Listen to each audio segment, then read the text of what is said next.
Welcome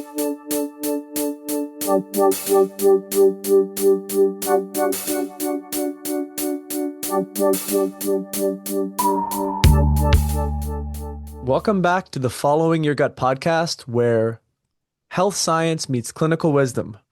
And we are getting closer and closer to the start of the summer. And I'm really happy to have someone here today who's really focused on healthy habits because when the summertime comes around, life changes. So I'm very pleased to have with us today Dr. Brady Wirick. And Brady's background is really interesting.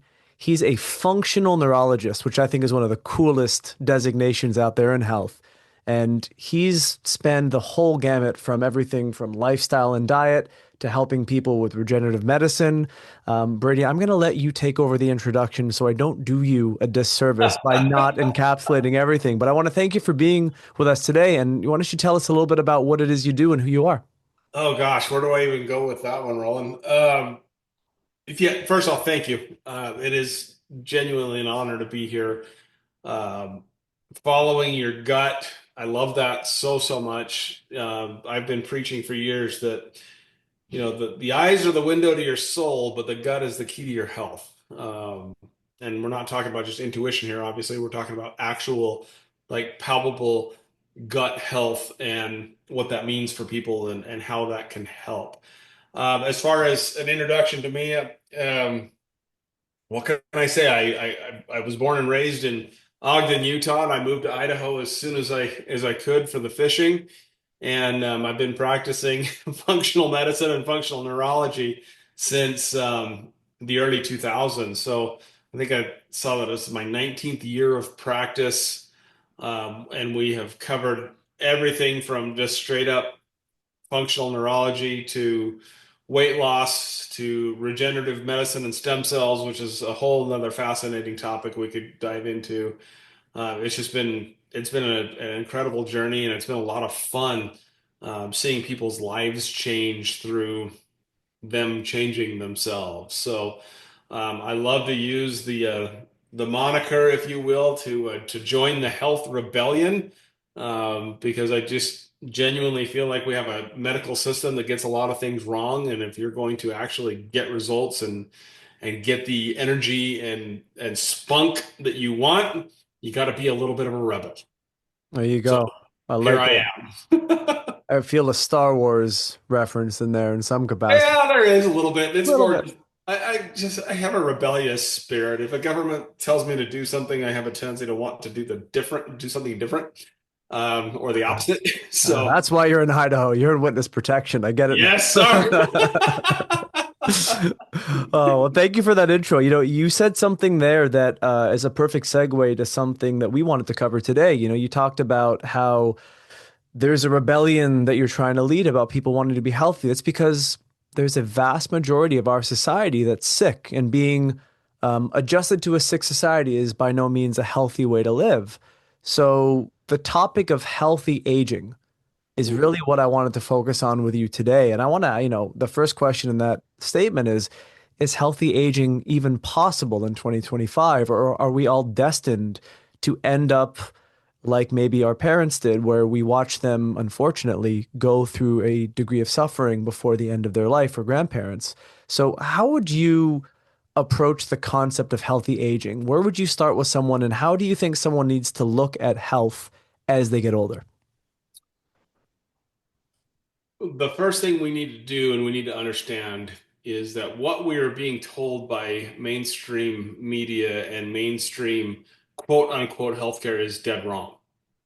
The system for them is working perfectly because it's creating all sorts of sick people, and sick people are paying customers.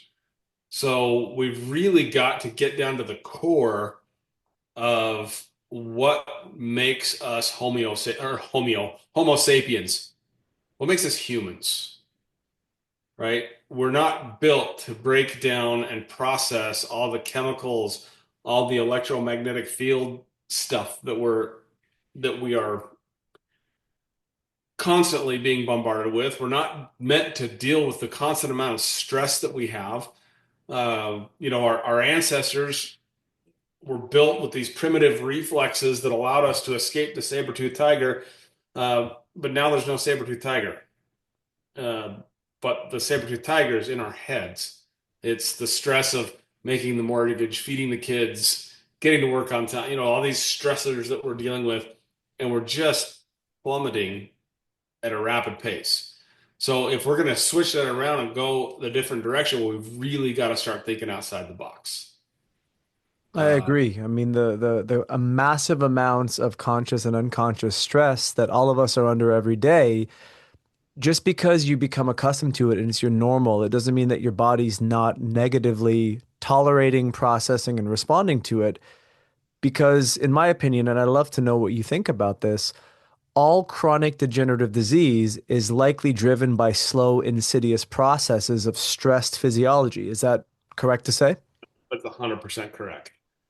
And most people's physiologic processes that are under stress or under the iceberg under the surface, right? You have your symptoms are poking up out of the water, but everything that's brewing down beneath are those physical, emotional, chemical stresses that are just eating us up inside. And just like every other podcast or video that I've been on with people, we always get the best material when the camera's off, when we're not recording.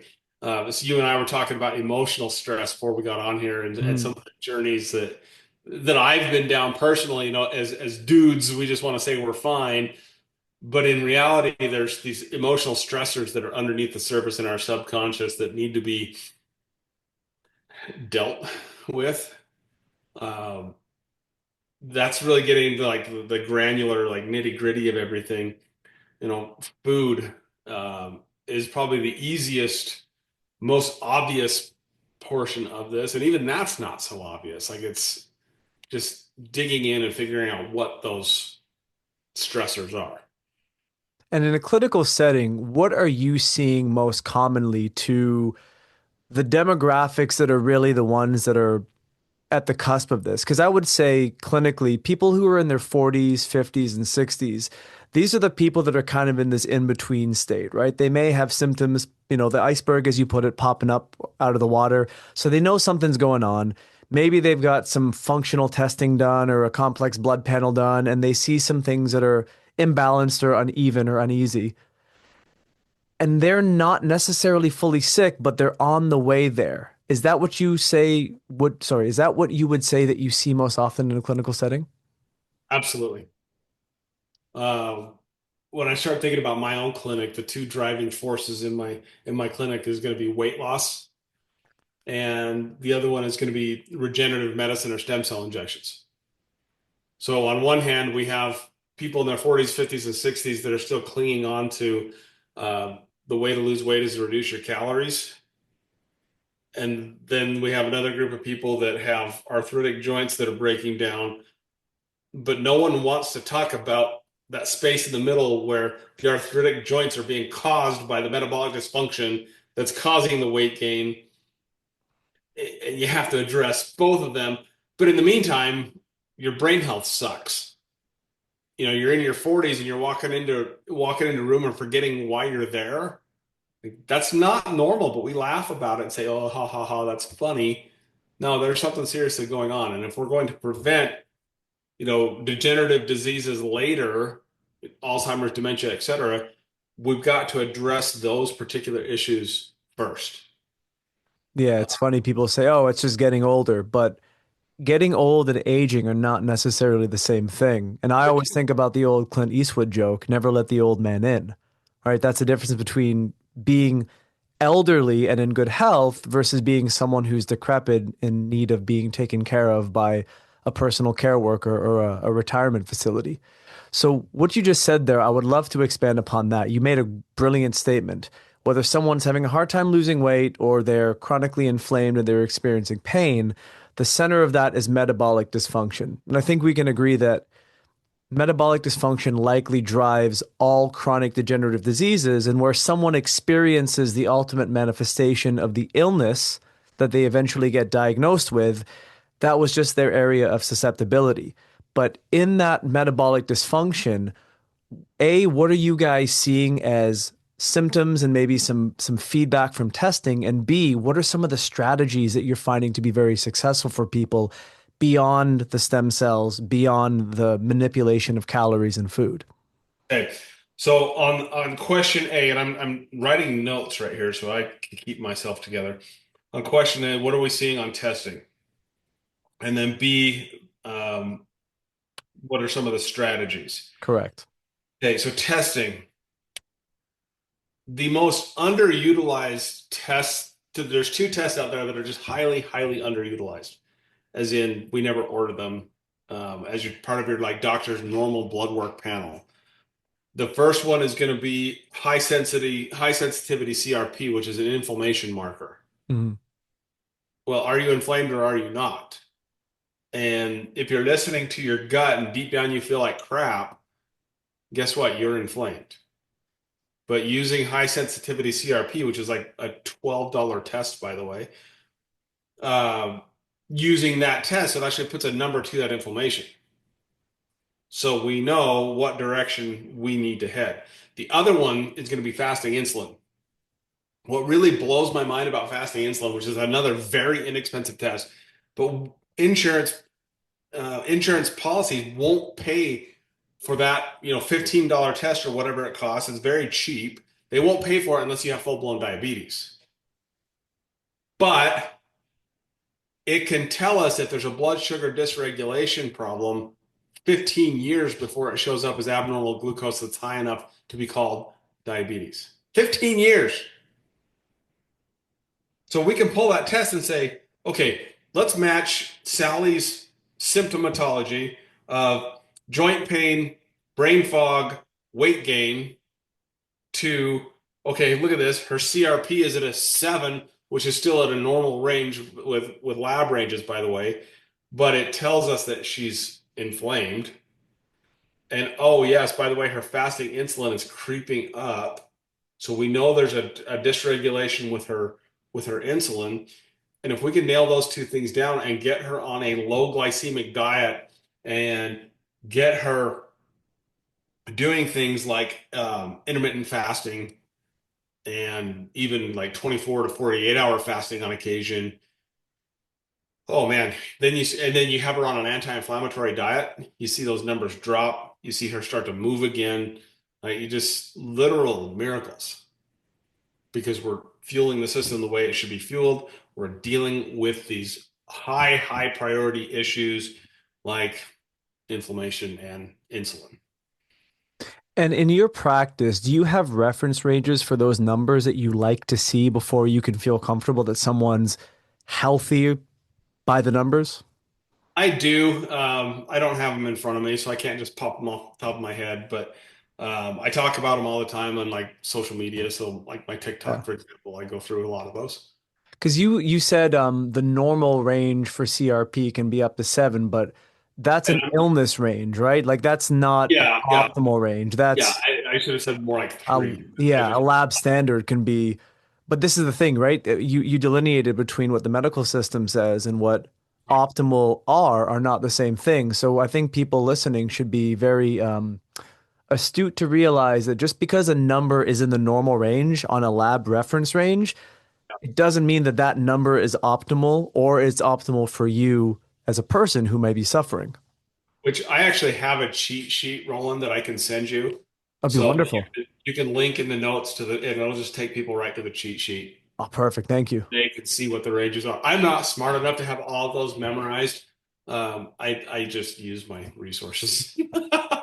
Well, everything's digital nowadays, which is wonderful. You can always punch it in and then the algorithms get taken care of for you. Right? But so in that regard, when it comes to seeing these markers, so you're saying highly sensitive C-reactive protein and fasting insulin, what are the commonalities that you see in people symptom-wise who have both of these elevated? Is it just they're abusing carbohydrates? Is it they're eating a pro-inflammatory diet? Or are there other lifestyle factors like sleep, lack of exercise, being sedentary, being on medications? Like, what are the things that cause these variables of inflammation to go up? So 50% of that, and this is me, okay? I don't have anything to back this up. This is just what I see in people. That's what I'm interested in. 50% of the issue is going to come from, you said two things that are the same. A Mm, a high carbohydrate diet and a high a pro-inflammatory diet both fall under the umbrella of what you and I like to call the standard American diet, Mm. which is abbreviated SAD, SAD, right? There's been a meme going around that I absolutely love that is obviously created by ChatGPT. It's a cartoon of a mother and a daughter. They're sitting in a car. They're both holding a Starbucks cup in one hand and a bagel in the other. And the mom is saying to the daughter that she just needs to take her antidepressants because depression is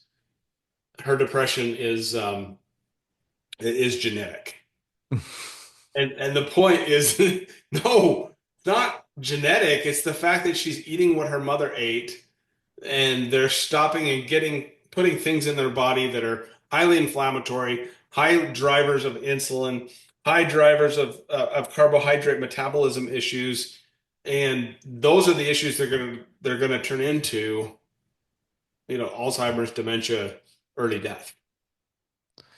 Got it. And are you seeing those kinds of people in your clinic? People who are dealing with advanced degenerative things, or have you been over the last few years? in, in my clinic and in my own family. Right. So there's a personal So aspect to this. yeah, it's a big time personal thing because my mom, she was diagnosed with Alzheimer's about 6 months ago. Mm. Um, and I love her to death, right? She's my mom. Man, she is stubborn. And unfortunately, she's kind of past that point of no return because when I try to talk to her about her diet and you go to her house and you open her cupboards and it's nothing but prepackaged junk. And the second you say something about it, she gets on the defensive about how healthy she eats. And there's just nothing reflective. There's nothing healthy about what she's eating. And it just, anyway, I didn't mean to go on that tangent. So I see it in my own family.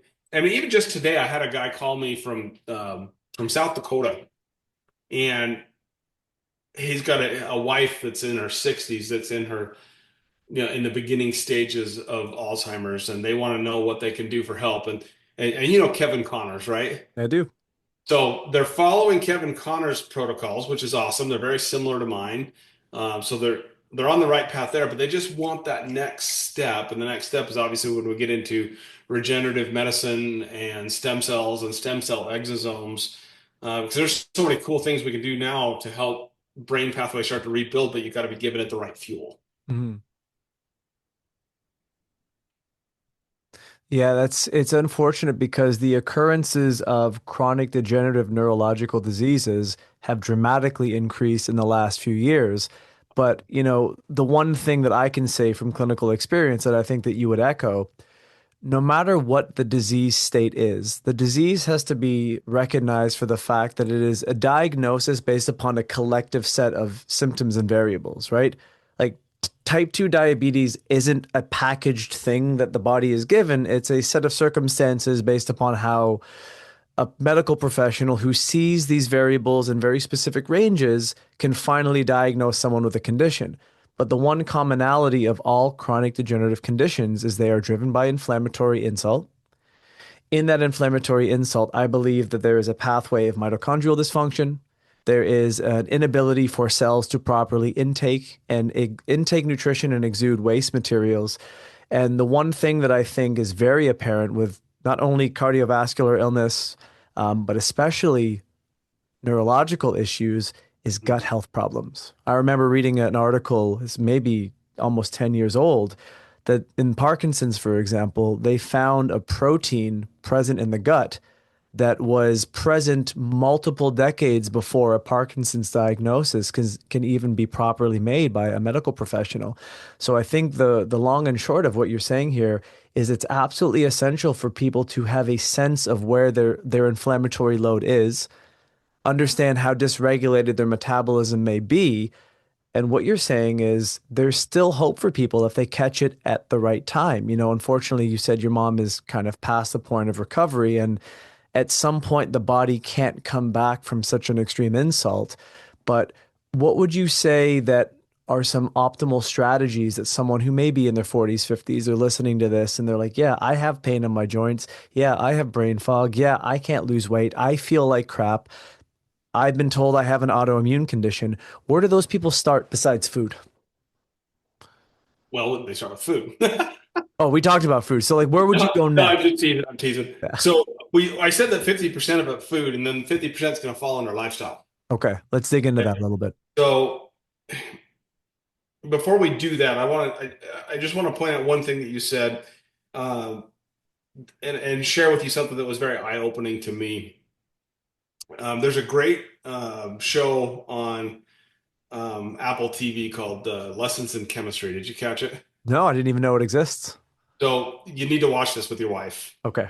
It's a lovey-dovey. It'll make you cry. Lessons in chemistry. So it's not a Oh, guy with a Bunsen burner and a beaker and a lab coat? no, it is. Okay.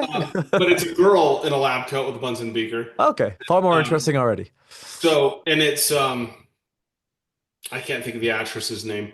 She does a fabulous job, but she's trying to become a chemist in the 50s, so she's got the whole sexual prejudice against her, and she ends up doing a cooking show where the cooking show she's bringing in what she knows about chemistry and teaching people how to cook, which is it's fun. But corporate sponsors come in to sponsor her show, and the corporate sponsors bring in a um, like a Crisco, like a cooking oil that's made with seed oils. And her stance then becomes that's not fit for human consumption. That's not going on my show. The whole point of that is she makes comments in the show like this is where it all starts. Like in the 50s when we started getting all these like margarine and processed foods Mhm. that had a healthy label thrown on them. Well, now we're going to start seeing that generation of people that grew up on those particular foods that were pitched as health foods, when in reality they're like one chemical away from being plastic.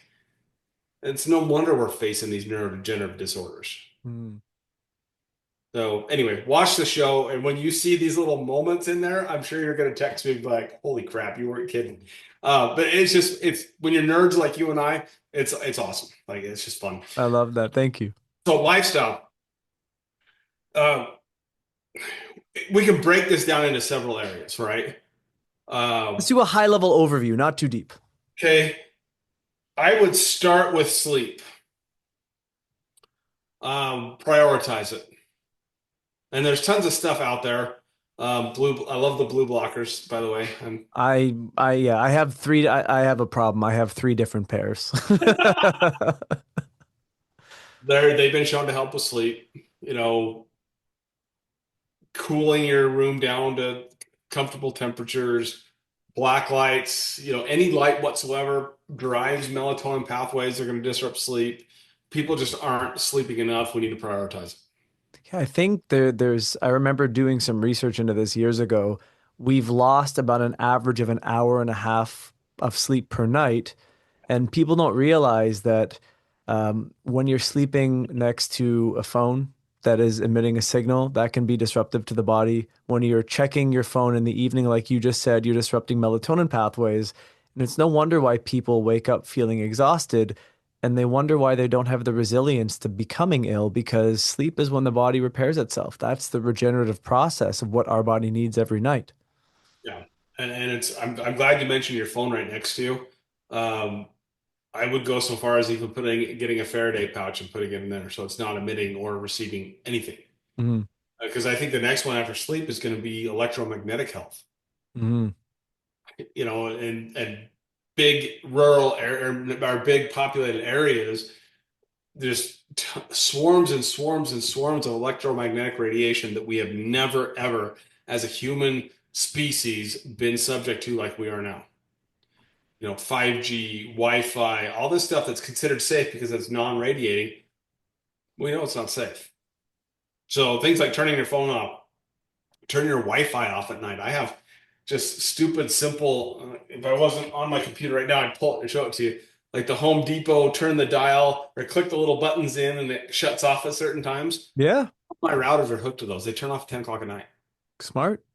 There are some great, EMF blockers that you can wear that you can put on your phones. Electromagnetic health is a big deal. There's an awesome resource about it. It's Mercola. He wrote one that's called EMF.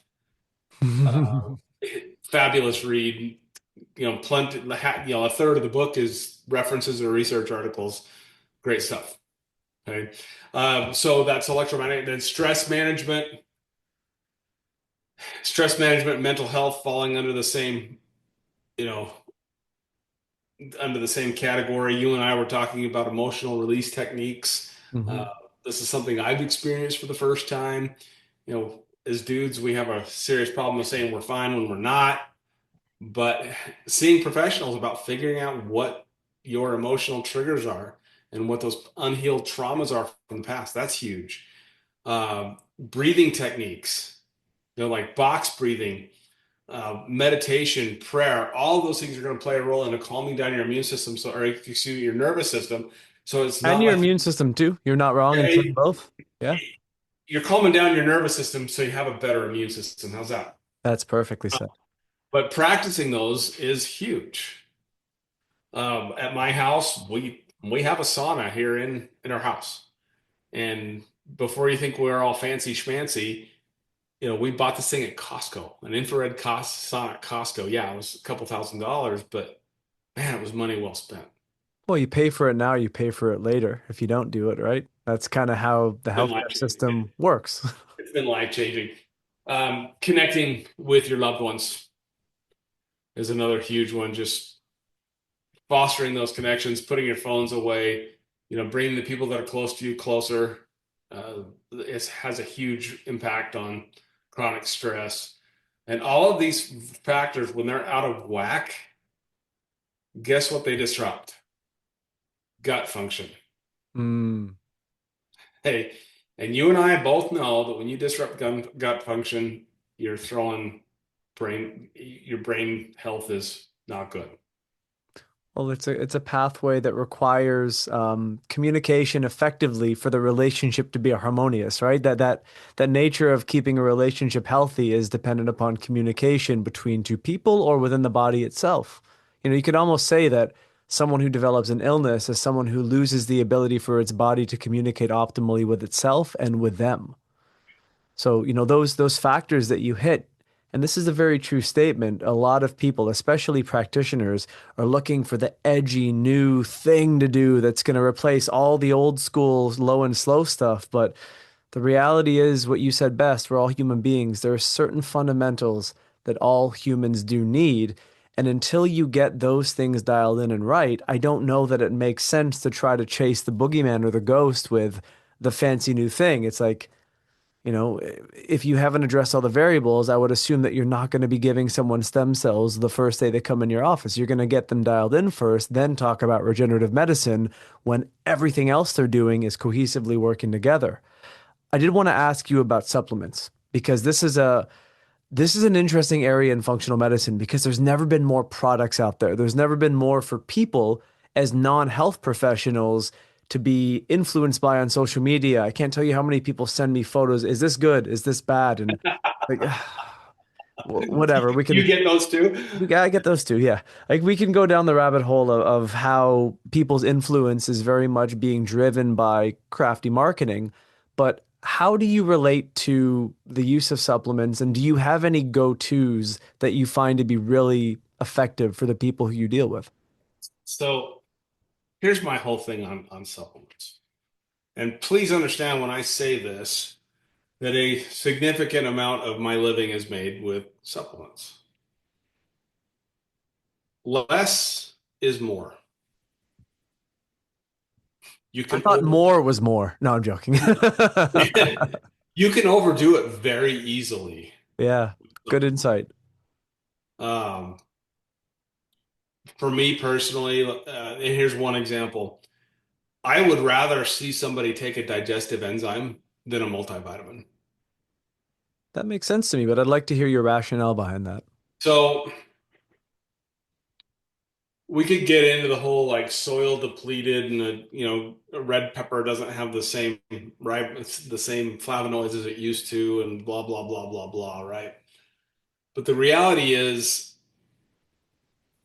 if your body lacks the enzyme it needs to break the food down into its component parts, then you're not going to digest them. So rather than taking a multivitamin that has a whole bunch of potentially fake vitamins like folic acid versus folate, why not eat a whole natural diet and take digestive enzymes so you can get the nutrients you need out of your food? Well, it's funny that very few people stop and think about the wordplay of the name supplement, right?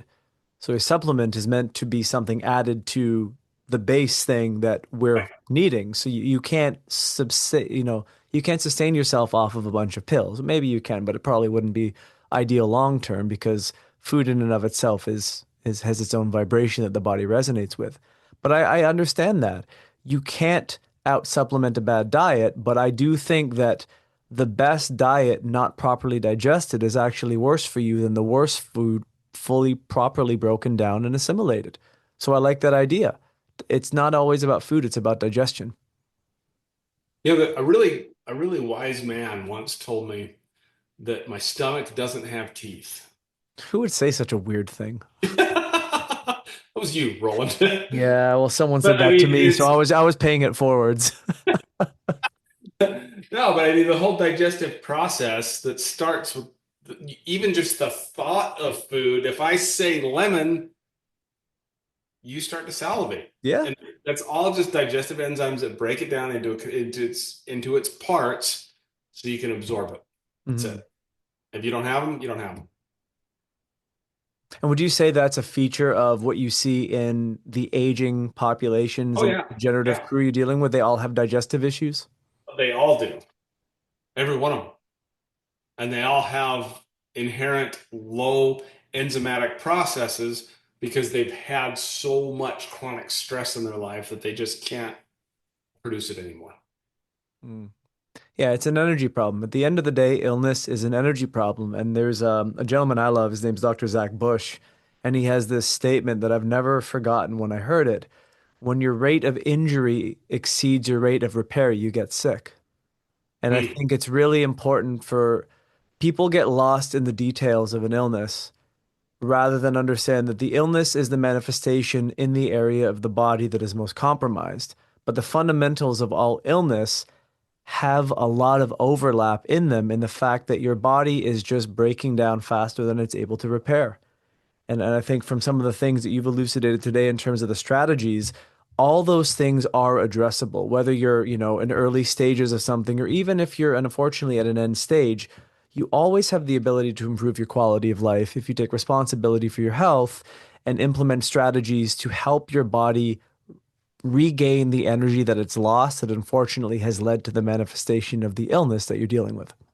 Amen. I love it. Brady, are there any parting words that you have for us in terms of a message that you think people who are listening to this, who might be in the situation that I just described, need to hear? And the second part is, we'd love to know more about what you're doing, where people can find you if they want to connect with you. So, please take us out with some words of wisdom of your own. I think the greatest, and I don't mean to bring religion into this, but my favorite saying of all time comes from my friend Dr. Andy Barlow. And he says, God food heals, man food kills. Hmm. So food, the way God intended it, the beast in the forest, the plants growing up out of the ground, that food will heal you versus man taking it and processing it to the point that he can make a profit on it. That's the food that will kill you. I think that is just a statement of fact and not too religious at all. So thank you for that. Yes, you're welcome. As far as where you can find me, TikTok, Instagram, Facebook. You're everywhere. I'm on this. I'm not a big, You're what's not on the, a, you're not on a bus bench ad, are you? no. Okay. Y- You have good hair for that, though. I could see you at a bus bench ad with your thumbs up saying, "Do you want to be healthy?" I love it. That's funny. Especially coming from you, because we've talked about your hair in the past. No, the good thing is this is not on video, so no one has any idea what we're talking about. Yeah, it's you can find me on those, and then YouTube. I have a lot of stuff on YouTube. If any of these topics interest you, look into there because that's where the videos usually end up. So, Awesome. And Brady does some amazing videos for Master Supplements and US Enzymes, taking people into quick deep dives into understanding products better and how you can use them. So, Brady, thank you for donating your time. I know you're a super busy guy in the clinic, so thank you for carving out some time for us, for me, for all the listeners. I'm sure at some point we'll cross paths and have another great conversation. And I want to thank all the loyal listeners for tuning into another episode, and we'll be back sooner than later. Continue following your gut through this process because I'm enjoying it. I hope you are too. Thank you very much. See you thanks, soon. Ron.